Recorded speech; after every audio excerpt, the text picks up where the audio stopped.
21 സങ്കീർത്തനമാണ് എന്നെ ഏറ്റവും അധികം സ്വാധീനിച്ചിട്ടുള്ളത്. അതിലെ 8 വാചകങ്ങൾ.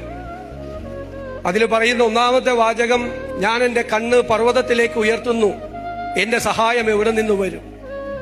എന്റെ സഹായം ആകാശവും ഭൂമിയും സൃഷ്ടിച്ച യഹോവയിൽ നിന്ന് വരും. നിന്റെ കാൽ വഴുതാൻ അവൻ സമ്മതിക്കില്ല, നിന്നെ കാക്കുന്നവൻ മയങ്ങില്ല. ഇസ്രായേലിന്റെ പരിപാലകൻ മയങ്ങുകയുമില്ല, ഉറങ്ങുകയുമില്ല. യഹോവ നിന്റെ പരിപാലകനാണ്. യഹോവ നിന്റെ വലതുഭാഗത്ത് നിന്റെ തണലാണ്.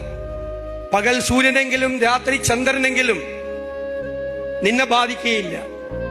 യഹോവ ഒരു ദോഷവും വരാത്തവണ്ണം നിന്നെ പരിപാലിക്കും, നിന്റെ പ്രാണനെ പരിപാലിക്കും.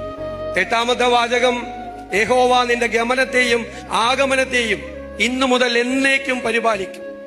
യഹോവ നിന്റെ ഗമനത്തെയും ആഗമനത്തെയും ഇന്നു മുതൽ എന്നേക്കും പരിപാലിക്കും.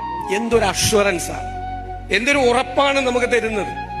എന്റെ ജീവിതത്തിൽ ഒരു പൊതുപ്രവർത്തകൻ എന്നുള്ള തരത്തിൽ എന്റെ ജീവിതത്തിൽ എന്നെ ഏറ്റവും സ്വാധീനിച്ചിട്ടുള്ള ഈ 8 വാചകങ്ങൾ ഈ 121 സങ്കീർത്തനത്തിലെ വാചകങ്ങളാണ്. എന്തൊരു കരുത്താണ് അത് തരുന്നത്.